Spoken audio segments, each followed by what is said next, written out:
हाय दोस्तों, मेरा नाम विशाल श्रीवास्तव है और मैं एक राइटर और डायरेक्टर हूँ।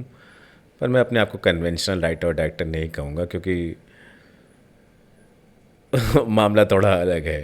जैसे मैंने यहाँ पे आके बॉम्बे में आके जो मुंबई में एक चीज़ नोटिस की है वो ये नोटिस की है कि यहाँ पे मोस्टली जो काम होता है वो इस तरह से होता है कि भाई एक लड़का लड़की की फिल्म बनानी है, हाँ तो रोमांटिक बनानी है, हाँ तो एक काम करो, लड़का लड़की की जितनी फिल्में रोमांटिक देख डालो। फिर सोचते हैं क्या होगा आगे।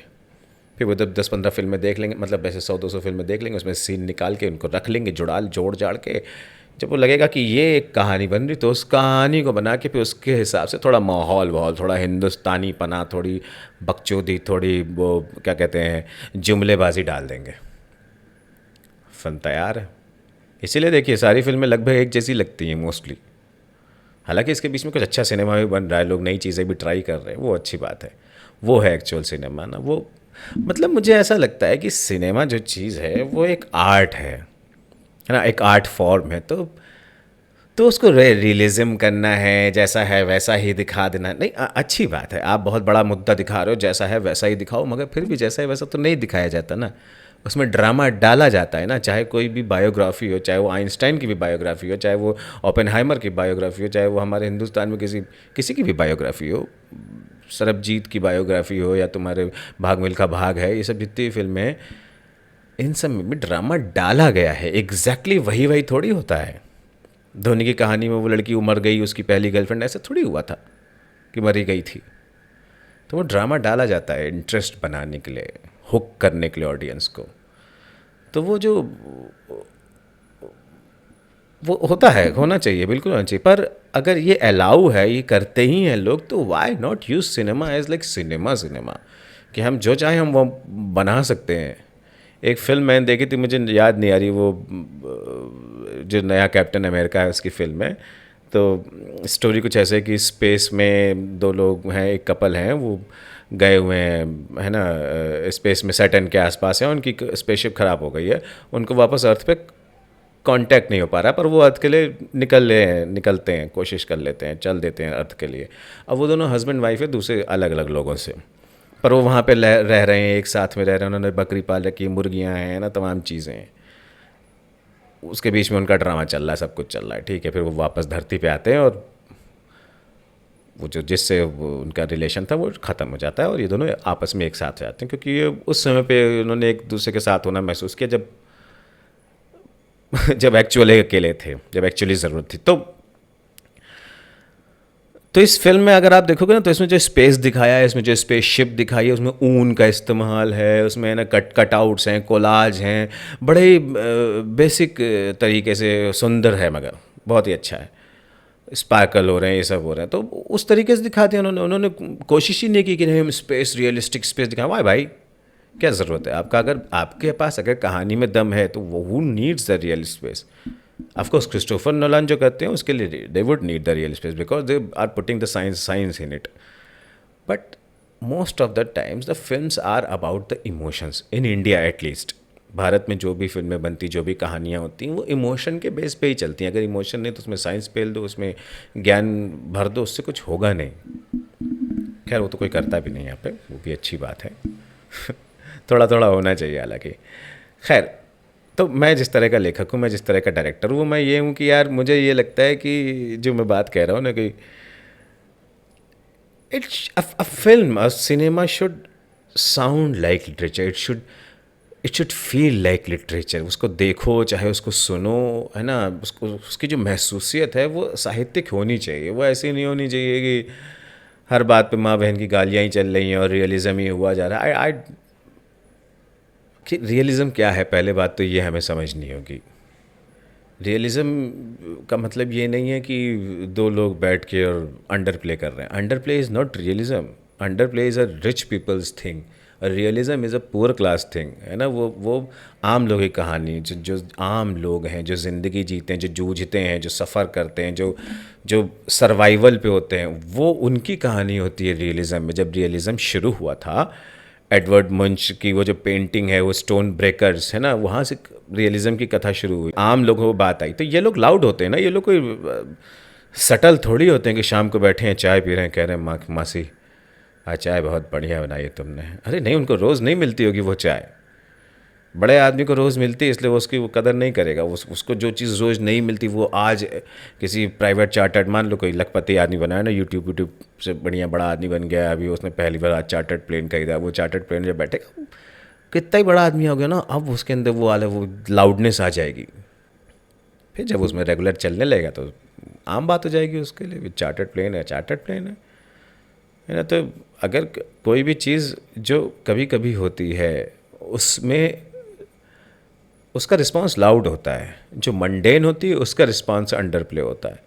तो हम जब ये देख रहे हैं कि हीरो विलन आमने सामने बैठ के बातचीत कर रहे हैं, या तो वो जो विलन है वो इस हीरो तरह के आदमी से हर रोज़ बातचीत करता है और जो हीरो है वो उस विलन तरह के आदमी से हर रोज़ बातचीत करता है, okay where is the drama then. नया क्या हुआ? अगर तुम्हें भी पता है कि इसको कैसे हैंडल करना है, उसे भी पता है तुम्हें कैसे हैंडल करना है, तो ड्रामा कहाँ है? वो तो एक इंटेलेक्चुअल जद्दोजहद चलती रहेगी, ऑडियंस बोर होती रहेगी, क्योंकि उसको तो चाहिए कि कोई किसी को मार रहा है, कोई किसी को बचा रहा है, कोई कह रहा है हाथ साले, है ना, समथिंग लाइक दैट। तो वो ड्रामा ज़रूरी है मुझे लगता है। तो खैर, मतलब ऐसा ही मैं सोचता हूँ। तो मैं अभी सोच रहा हूँ कि पॉडकास्ट अब थोड़ा एक रेगुलर बेसिस पे किया जाए, क्योंकि बहुत सारी बातें हैं जो मैं करना चाहता हूँ, बहुत सारी चीज़ें हैं जो मेरे दिमाग में चलती रहती हैं, है ना, बहुत सारे आइडियाज़ हैं जो एकदम फ्रेश आइडियाज़ हैं, न्यू आइडियाज़ हैं, मुझे लगता है कि वो लैप्स हो रहे हैं। क्योंकि आइडियाज़ का क्या है ना, आइडियाज़ एक साथ धरती पर उतरते हैं है ना, मगर एक साथ हर कोई ग्रैब नहीं कर सकता। जैसे एक पतली सी छोटी सी कुर्सी है मान लो, ठीक है, 6 इंच बाई 6 इंच की चौड़ाई की कुर्सी है, ऊंचाई भी उसकी इतनी है, तो उस पर जो बैठेगा वो छोटा सा बच्चा ही बैठ सकता है। एक बड़ा 120 किलो का आदमी नहीं बैठ सकता उस पर, है ना। उस पर बैठने के लिए अगर जो आपको आइडिया आ रहा है वो 120 किलो का है तो वो आएगा ही नहीं आपको, अगर आपका जो दिमाग है वो इतनी छोटी सी 6 इंच बाई 6 इंच की चेयर है तो, है। तो आप इन्फॉर्मेशन गैदर करिए, उसका एनालिसिस करिए, उससे जैसे जैसे आप बढ़ाते जाएंगे, आपकी चेयर बढ़ती जाएगी, जैसे जैसे वो बढ़ती जाएगी वैसे वैसे बिग आइडियाज़ आते जाएंगे। आइडियाज़ एक साथ आते हैं धरती पे, पर वो चेयर उनकी जहाँ मिलती है वहीं बैठ पाते हैं, बाकी जगह वो लैप्स हो जाते हैं।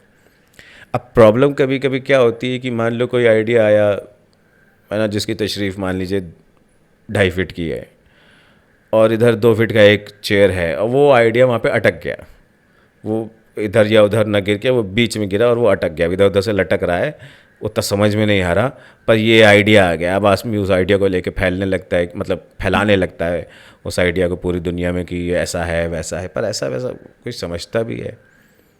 जैसे एक ये बात होती है कि आजकल नई बात चल रही, इवोल्यूशन को हमारे हिंदू मिथोलॉजी में समझाया गया है ना। तो ये आइडिया आया था, बहुत पहले आया था, तो उसका मंथन हुआ, बहुत मंथन हुआ। अब जैसे मैं लोगों को सुनता हूँ, लोग उसको सुनाते हैं कि पहले मछली आई तो मत्स्य आया, फिर उसके बाद वहाँ से एम्फीबियंस आए तो कुर्म आया, फिर उसके बाद मैमल आया तो वराह आया, फिर उसके बाद एनिमलिस्टिक ह्यूमन आया, है ना, मतलब पहला जितनी भी हो वो थी हमारी, क्या कहते हैं हम, मनुष्यों की जो प्राइमेट पहले आए वो हुआ है, तो महेंद्र सिंह ले लिया हमने कि आधा जानवर है आधा इंसान है, पर वो बंदर नहीं है, सिंह है। खैर, नरसिंह के बाद फिर परशुराम इज़ लाइक कि आदमी तो हो गया पर बहुत ही केवमैन टाइप का आदमी, उसको शिकारी करना है ना, हर समय भाला वाला लिए दौड़ाए रहता है, मार ही देगा फरसा लिए, है ना, मोरालिटी नहीं है अभी उसके अंदर, भी खाली ऑर्डर फॉलोइंग है। फिर उसके बाद आया कि भाई हमारा बामन आया, छोटा मनुष्य, कि मनुष्य अब समझदार हो गया है, अब वो क्या कहते हैं, ज्ञानी हो गया है। उसके बाद फिर राम आए। अब राम को कहते हैं कि राम एक सभ्य आदमी आए, जिन्होंने सभ्यता बसाना बताया, जिन्होंने राजा बनना बताया, जिन्होंने बेसिकली कैसे रहा जाता है वो लॉजिक्स दिए, कैसे राज्य को चलाया जाता है, एक एक एक पुरुषोत्तम साबित किया, एक मर्यादा स्थापित की। ठीक है, फिर कृष्ण कौन है, यहाँ तक बात खत्म, राम तक आते हैं फिर बात खत्म हो जाती है। कृष्ण कौन है? कृष्ण की कोई बात ही नहीं करता, कृष्ण किसी को समझ ही नहीं आ रहे कौन है। कह रहे वो कृष्ण तो मतलब देव हैं और ये कौन है कृष्ण? फिर उसके बाद तुम्हारा फिर अब कृष्ण कौन है तो कल्कि कौन होगा। तो ये बातें भी तो समझनी पड़ेंगी ना कि कृष्ण और कल्कि कौन होंगे अगर हम इसी इवोल्यूशन के बिल्कुल सही है ये थ्योरी, बिल्कुल सही चल रही है यहाँ तक, राम तक। अब अगर हम राम के बाद को कृष्ण को अगर हम समझें और इसके बेस पे जो चला आ रहा है लॉजिक लगा के, जो लॉजिकल रीजनिंग होती है वो लगा के हम कृष्ण मतलब इन सब की कहानियों के थ्रू कृष्ण तक पहुंच सकते हैं, कृष्ण को समझ सकते हैं और फिर कृष्ण को समझने के थ्रू हम कल्कि को भी समझ सकते हैं। तो अगर आप लोग समझना चाहते हो कृष्ण को और कल्कि को भी तो अगली वीडियो में देखते हैं, समझते हैं साले वो क्या है।